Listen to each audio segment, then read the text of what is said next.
Samantala mga kapatid, balita naman po sa lalawigan, lisensyado ng Philippine Amusement and Gaming Corporation o PAGCOR ang sinalakay na Pogo Hub 3D Analyzers Information Technology sa Pasay City. Sa programang ito, sinabi ng Philippine Anti-Organized Crime Commission o PAOC na base raw sa lisensya ng Pogo Hub hanggang Setyembre sa susunod na taon pa ito papayagan makapag-operate. Pero nagkaroon na raw ng deklarasyon ng cease operation sa nasabing Pogo Hub. Yun nga lang, nang salakayin ng mga operatiba ng gobyerno, nakitang hindi pa talaga tumitigil ang operasyon. Bukod pa dyan, scam hub na pala ang kanilang pinatatakbo. Arestado ang 70 Pinoy at halos 200 foreign nationals.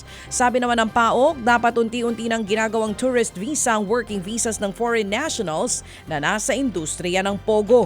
Yan ay para hindi na sila lumagpas sa Disyembre na siyang deadline ng operasyon ng mga Pogo sa bansa.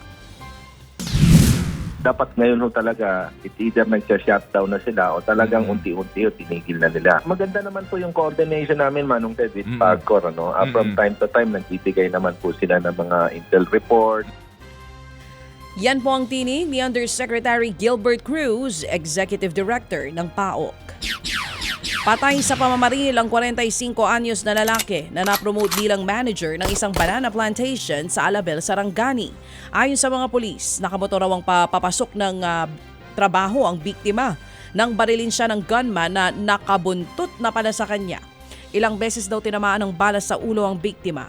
Ang hinala ng mga pulis, may kinalaman sa trabaho ang pamamaril. Sa ngayon, gumugulong na ang investigasyon sa insidente. Natagpo ang nasa loob ng eco bag ang isang sanggol sa Agoncillo, Batangas. Nagtulong-tulong ang mga residente na linisan ng lalaking sanggol sa barangay Subic, Ibaba.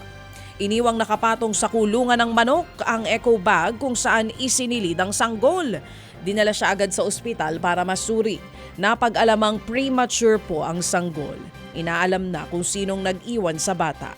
Nasa pangangalaga muna siya ng Municipal Social Welfare and Development Office. Ted Filon at DJ Chacha ngayon nasa Radyo 5 92.3 News FM Monday to Friday 6 to 10 a.m.